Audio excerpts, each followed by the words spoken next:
जय हिंद दोस्तों, नमस्कार। डेली रीड बुक में आप सभी का स्वागत है। आज हम लोग इस वीडियो में मॉडर्न इंडिया का एक नया टॉपिक ब्रिटिश भारत में शिक्षा का विकास, ब्रिटिश भारत में यानी अंग्रेज के समय हमारे देश में शिक्षा का विकास किस तरह से हुआ उसके बारे में पढ़ेंगे। इस टॉपिक से जो भी इम्पॉर्टेंट प्रश्न बनते हैं उसका हम लोग अध्ययन करेंगे। यह छोटा सा टॉपिक है और मात्र एक पेज में सारे प्रश्नों को पढ़ेंगे तो कम ही समय में अच्छी तरह से हम नॉलेज हासिल कर सकते हैं।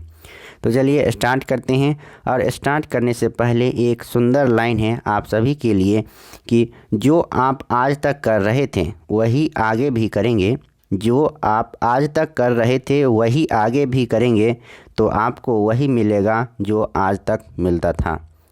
तो कहने का अर्थ है कि आज तक आपने जितना मेहनत किया उसी अनुसार से आपको परिणाम भी मिला। तो आप बेहतर परिणाम चाहते हैं तो आपको बेहतर ज़्यादा मेहनत करना पड़ेगा। तो इसलिए मेहनत से कतराइए नहीं, लगातार पढ़ते जाइए, एक ना एक दिन सफलता अवश्य मिलेगी। तो चलिए स्टार्ट करते हैं। व्यक्तिगत प्रयासों से सर्वप्रथम कलकत्ता में शिक्षा हेतु मदरसा की स्थापना किसके द्वारा की गई? तो इसका आंसर होगा वारेन हेस्टिंग्स। वारेन हेस्टिंग्स द्वारा सर्वप्रथम कलकत्ता में शिक्षा हेतु मदरसा की स्थापना किया गया था। अगला प्रश्न है 1784 में कलकत्ता में एशियाटिक सोसाइटी ऑफ बंगाल की स्थापना किसके द्वारा की गई? तो इसका आंसर होगा सर विलियम जोन्स द्वारा। तो एशियाटिक सोसाइटी ऑफ बंगाल की स्थापना कहाँ किया गया था? तो कलकत्ता में किया गया था। और कब किया गया था? 1784 ईस्वी में। और किसके द्वारा एशियाटिक सोसाइटी ऑफ बंगाल की स्थापना किया गया था? सर विलियम जोन्स द्वारा। तो इस प्रकार हम जानते हैं कि इस वर्ष 1784 में कलकत्ता में एशियाटिक सोसाइटी ऑफ बंगाल की स्थापना किया गया था सर विलियम जोन्स द्वारा। अगला प्रश्न है एशियाटिक सोसाइटी ऑफ बंगाल के अधीन सर्वप्रथम भगवत गीता का अंग्रेजी में अनुवाद चार्ल्स विल्किंस ने किया था। एशियाटिक सोसाइटी ऑफ बंगाल के अधीन सर्वप्रथम भगवत गीता का अंग्रेजी में अनुवाद चार्ल्स विल्किंस ने किया था तथा कालिदास की प्रसिद्ध रचना अभिज्ञान शाकुंतलम का पहली बार अंग्रेजी में अनुवाद सर विलियम जोन्स द्वारा किया गया था। तो इस प्रकार भगवत गीता का अंग्रेजी में अनुवाद चार्ल्स विल्किंस ने, जबकि अभिज्ञान शाकुंतलम का पहली बार अंग्रेजी में अनुवाद सर विलियम जोन्स द्वारा किया गया था। अगला प्रश्न है वाराणसी में प्रथम संस्कृत महाविद्यालय की स्थापना किसने की थी? वाराणसी में सर्वप्रथम संस्कृत महाविद्यालय की स्थापना किसने किया था? तो इसका आंसर होगा जोनाथन डंकन ने। जोनाथन डंकन के द्वारा सर्वप्रथम वाराणसी में प्रथम संस्कृत महाविद्यालय की स्थापना किया गया था। अगला प्रश्न है वर्ष 1800 में कलकत्ता में असैन्य अधिकारियों के प्रशिक्षण हेतु फोर्ट विलियम कॉलेज की स्थापना किसके द्वारा की गई थी? तो इसका आंसर होगा लॉर्ड वेलेस्ली के द्वारा। लॉर्ड वेलेस्ली के द्वारा वर्ष 1800 में कलकत्ता में असैन्य अधिकारियों के प्रशिक्षण हेतु फोर्ट विलियम कॉलेज की स्थापना किया गया था। फोर्ट विलियम कॉलेज की स्थापना कब किया गया था? तो 1800 ईस्वी में किया गया था। किसके द्वारा किया गया था? तो लॉर्ड वेलेस्ली के द्वारा किया गया था। किस अधिनियम के द्वारा भारत में शिक्षा के प्रसार हेतु 1 लाख रुपये खर्च करने का अधिकार गवर्नर जनरल को दिया गया? तो इसका आंसर होगा चार्टर अधिनियम 1813। चार्टर अधिनियम 1813 द्वारा शिक्षा के प्रयास हेतु 1 लाख रुपये खर्च करने का अधिकार गवर्नर जनरल को दिया गया। आंग्ल प्राच्य विवाद किससे संबंधित है? तो आंग्ल प्राच्य विवाद संबंधित है भारत में शिक्षा पद्धति लागू करने के तरीके से। आंग्ल प्राच्य विवाद का संबंध है भारत में शिक्षा पद्धति लागू करने के तरीके से। भारत में शिक्षा का प्रसार हेतु आंग्लवादी यूरोपीय ज्ञान भारत में शिक्षा प्रसार हेतु आंग्लवादी यूरोपीय ज्ञान एवं अंग्रेजी भाषा के समर्थक थे। जबकि प्राच्यवादी भारतीय पारंपरिक ज्ञान एवं भारतीय भाषाओं के समर्थक थे। शिक्षा के संबंध में विख्यात अधोमुखी निस्यंदन सिद्धांत के प्रवर्तक कौन थे? तो इसका आंसर होगा ऑकलैंड। शिक्षा के संबंध में विख्यात अधोमुखी निस्यंदन सिद्धांत के प्रवर्तक थे ऑकलैंड। लॉर्ड मैकाले किस शिक्षा पद्धति से संबंधित हैं? तो इसका आंसर होगा अंग्रेजी शिक्षा पद्धति से। लॉर्ड मैकाले किस शिक्षा पद्धति से संबंधित है? तो अंग्रेजी शिक्षा पद्धति से। भारत में आधुनिक शिक्षा प्रणाली की कब प्रारंभ हुई? भारत में आधुनिक शिक्षा प्रणाली 1835 के मैकाले स्मरण पत्र से। 1835 के मैकाले के स्मरण पत्र से आधुनिक शिक्षा प्रणाली की नींव रखी गई। अगला प्रश्न है, भारत में अंग्रेजी शिक्षा किस वायसराय के शासनकाल में आरंभ की गई? तो इसका आंसर होगा Lord William Bentinck. Lord William Bentinck के द्वारा अंग्रेजी शिक्षा का आरंभ हुआ था। अगला प्रश्न है, किस घोषणा पत्र को भारतीय शिक्षा का मैग्ना कार्टा कहा जाता है? तो इसका आंसर होगा वुड घोषणा पत्र। इसे वुड डिस्पैच भी कहा जाता है और यह कब आया था? 1854 ईस्वी में आया था। तो किस घोषणा को भारतीय शिक्षा का मैग्ना कार्टा कहा जाता है? तो वुड घोषणा पत्र को। अगला प्रश्न है, वुड घोषणा पत्र के सुझाव पर कलकत्ता, बम्बई तथा मद्रास में किस वर्ष विश्वविद्यालय की स्थापना की गई? तो इसका आंसर होगा 1857 ईस्वी में।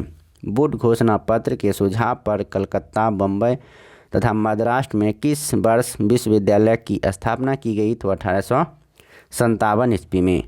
मनुस्मृति वह प्रथम ग्रंथ है जिसका अनुवाद सबसे पहले संस्कृत से अंग्रेजी भाषा में ए कोड ऑफ जेंटू लॉज के नाम से प्रकाशित हुआ।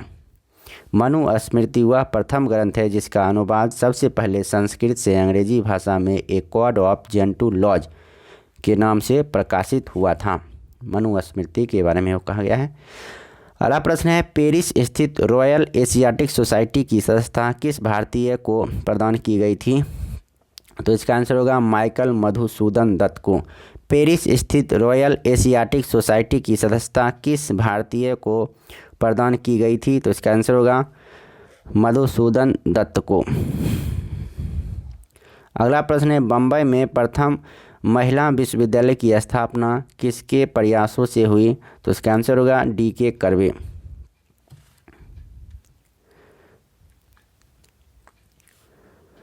बम्बई में प्रथम महिला विश्वविद्यालय की स्थापना किसके प्रयासों से की गई? तो इसका आंसर होगा D.K. कर्वे। अगला प्रश्न है, भारतीय विश्वविद्यालयों में धार्मिक शिक्षा के लिए किसने प्रबल रूप से वकालत की थी? तो इसका आंसर होगा मदन मोहन मालवीय ने। भारतीय विश्वविद्यालय में धार्मिक शिक्षा के लिए किसने प्रबल रूप से वकालत की थी? तो इसका आंसर होगा मदन मोहन मालवीय ने। बनारस हिंदू विश्वविद्यालय का शिलान्यास किसके द्वारा किया गया? तो इसका आंसर होगा लॉर्ड हॉल्डिंग के द्वारा। बनारस हिंदू विश्वविद्यालय का शिलान्यास किसके द्वारा किया गया था? तो लॉर्ड हॉल्डिंग के द्वारा। अगला प्रश्न है, भारत में शिक्षा के क्षेत्र में विकास के लिए एनी बेसेंट ने वर्ष 1898 में सेंट्रल हिंदू कॉलेज की स्थापना की, जो वर्ष 1916 में मदन मोहन मालवीय जी की प्रयास से बनारस हिंदू विश्वविद्यालय बना। बहुत ही इम्पोर्टेंट प्रश्न है, भारत में शिक्षा के क्षेत्र में विकास के लिए एनी बेसेंट ने वर्ष 1898 में सेंट्रल हिंदू कॉलेज की स्थापना की, जो वर्ष 1916 में मदन मोहन मालवीय जी के प्रयासों से बनारस हिंदू विश्वविद्यालय बना। अगला प्रश्न है, वर्ष 1817 में डेविड हेयर के सहयोग से कलकत्ता में हिंदू कॉलेज की स्थापना किसके द्वारा की गई? तो इसका आंसर होगा राजा राम मोहन राय। वर्ष 1817 में डेविड हेयर के सहयोग से कलकत्ता में हिंदू कॉलेज की स्थापना किसके द्वारा की गई थी? तो राजा राम मोहन राय के द्वारा। वर्ष 1847 में रुड़की इंजीनियरिंग कॉलेज के रूप में भारत का प्रथम इंजीनियरिंग कॉलेज की स्थापना किसके द्वारा की गई? तो इसका आंसर होगा James Thomson.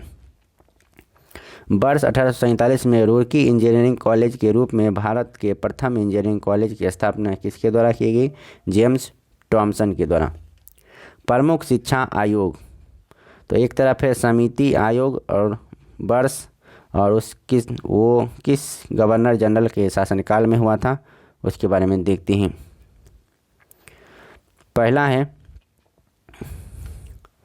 Charles Wood dispatch 1854 ईस्वी में लागू हुआ था और उस समय लॉर्ड डलहौजी गवर्नर जनरल था। उसके बाद हंटर आयोग 1882 ईस्वी में आया, उस समय वायसराय था लॉर्ड रिपन। रेले आयोग 1902 ईस्वी में आया था और उस समय लॉर्ड कर्जन का शासनकाल था, वायसराय था लॉर्ड कर्जन। सेटलर आयोग 1917 ईस्वी में आया था और उस समय वायसराय था लॉर्ड चेम्सफोर्ड। अगला प्रश्न है इंच कैप आयोग 1927 ईस्वी में और इस समय वायसराय था लॉर्ड रीडिंग। हट्टो समिति 1929 ईस्वी में आया था और उस समय वायसराय था लॉर्ड इरविन। लिंडसे आयोग 1929 लॉर्ड इरविन। सर्जेंट आयोग 1944 लॉर्ड बेबेल। और राधा कृष्णन आयोग, ये बहुत इंपॉर्टेंट है, राधा कृष्णन आयोग 1948 में लॉर्ड माउंटबेटन। वुड्स आयोग कौन कौन इंपॉर्टेंट है ये समझ लीजिए। चार्ल्स वुड डिस्पैच 1854 में आया, ये इंपॉर्टेंट है। हंटर आयोग 1882 ईस्वी में, ये इंपॉर्टेंट है। और सेटलर आयोग 1917 ईस्वी में और राधा कृष्णन आयोग 1948 ईस्वी में, ये सभी आपको याद रखना है। अंतिम प्रश्न है वर्ष 1937 में गांधी जी द्वारा प्रस्तुत वर्धा योजना शिक्षा से संबंधित थी। तो वर्धा योजना किससे संबंधित है? शिक्षा से संबंधित है। और कब आया था? 1937 ईस्वी में। और किसके द्वारा प्रस्तुत किया गया था? तो गांधी जी के द्वारा। तो इस वीडियो में इतना ही, फिर मिलते हैं नेक्स्ट वीडियो में। तब तक के लिए नमस्कार, जय हिंद। अगर वीडियो अच्छा लगा तो लाइक कीजिए, अच्छा नहीं लगा तो डिसलाइक कर सकते हैं। अगर चैनल पर नए हैं तो सब्सक्राइब निश्चित रूप से कर लीजिए। लगातार आप सभी के लिए वीडियो ला रहे हैं जो कि आपके एग्ज़ाम के लिए बहुत ही इम्पोर्टेंट है। इस चैनल पर वही कंटेंट आता है जो एग्ज़ाम के पॉइंट ऑफ व्यू से बहुत ही महत्वपूर्ण होते हैं और फालतू का चीज़ यहाँ देने का कोई उद्देश्य नहीं है और आपको बरगलाने का भी मेरा कोई हक नहीं है। इसलिए जी आप बहुत बारीकी से एनालिसिस कीजिए, पढ़िए, समझिए। अगर आपको लगता है कि यह चैनल आपके लिए नहीं है तो यहाँ से जा सकते हैं। और मैं अधिक से अधिक प्रयास कर रहा हूँ कि आपको जितना जल्दी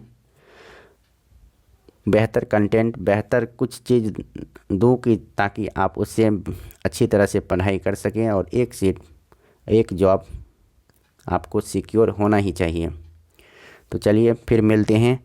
और जाने से पहले एक बार बता दें कि अगर आपने NTPC CBT 1 का एग्ज़ाम दिया हुआ है, अच्छा मार्क्स आया है या अच्छा नहीं भी आया है, तो आप ग्रुप D की तैयारी कर सकते हैं। तो इसलिए NTPC CBT 1 में जितना भी पेपर हुआ है उन सभी पेपर का हमने एनालिसिस कर दिया है और इसी चैनल के प्लेलिस्ट में वो सारे वीडियो हैं, तो वहाँ से आप देखिए। टोटल 132 सेट का हमने अध्ययन किया है।